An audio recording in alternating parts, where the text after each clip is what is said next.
think one of the biggest challenges when ending new fiction is that it's a blank slate. You can do anything. At first that sounds cool, like, hey, you can do anything, but then you realize, wow, I can do anything. And you gotta give yourself rules, you gotta come up with something that makes sense, stuff has to be together, fiction has to not contradict itself. Suddenly you realize that that blank slate's a lot more work than it initially seems it'll be. Darksiders world was created pretty collaboratively. We all threw in ideas. You can't really pinpoint one originator of everything. As far as how the world plays, all the NPCs, all the different factions and fiction and stuff like that, that was kind of collaboratively made throughout the team.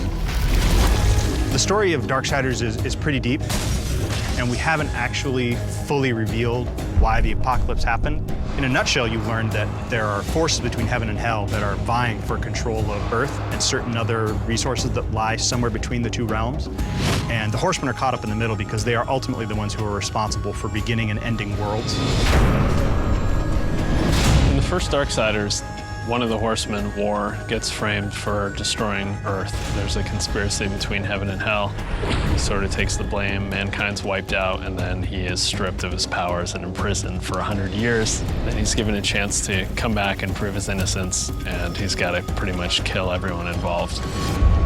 The first game ended in very epic fashion. It was one of the things that players really seemed like the most was that moment when War says, "No, not alone," and you see the broken seal and the comets coming in behind him. Darksiders II takes place pretty much in parallel to the first game.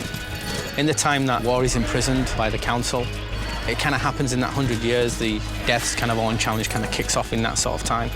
Because there's such a conspiracy and we don't know who all the players are, Death doesn't have any chance of proving his brother's innocence. He knows it'll just be covered up, so he just decides to undo the crime. I think the thing that Death finds through this whole trip is redemption. I mean, he's carrying a big weight on his shoulders all the way through the game, and, you know, it's kind of revealed to the player what sort of weight that he's actually carrying with him, both physically and mentally. The hardest part was getting it to the point where we knew we were making something special, but once we got there, we were off to the races. We knew it was going to be good.